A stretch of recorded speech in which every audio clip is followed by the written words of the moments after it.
KPHP police station పరిధిలో 5వ phase లో బ్రాండ్ ఫ్యాక్టరీ సమీపంలోని సూర్య ఎలైట్ 3వ ఫ్లోర్ లో అనుమతులకు విరుద్ధంగా నిర్వహిస్తున్న డాక్టర్ సుగ్నాస్ ప్రీమియర్ డెర్మటాలజీ క్లినిక్ ను సీజ్ చేశారు. మేడ్చల్ మల్కాజ్గిరి జిల్లా వైద్య అధికారి డాక్టర్ రఘునాథ్ స్వామి గత 11 నెలలుగా ఈ క్లినిక్ ను ఇక్కడ నిర్వహిస్తున్నారని, ఎటువంటి పత్రాలు లేకుండా ట్రీట్మెంట్ నిర్వహిస్తున్నారని డిఎంహెచ్ఓ వెల్లడించారు. సంబంధించిన రిజిస్ట్రేషన్ పత్రాలు గురించి ఆరా తీస్తుంటే ఫేక్ డాక్యుమెంట్ ను చూపిస్తున్నారని, దీనితో ఈ క్లినిక్ ను సీజ్ చేస్తున్నట్లు ఆయన వెల్లడించారు.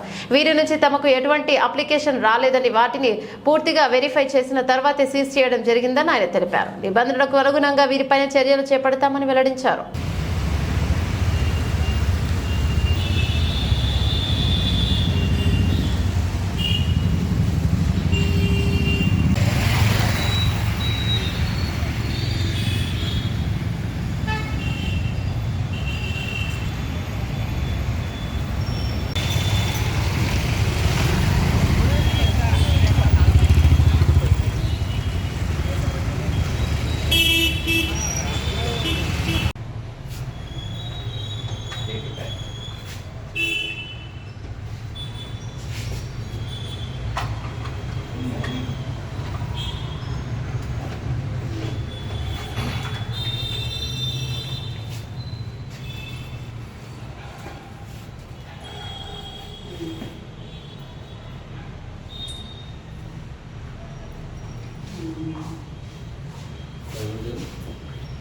Yeah.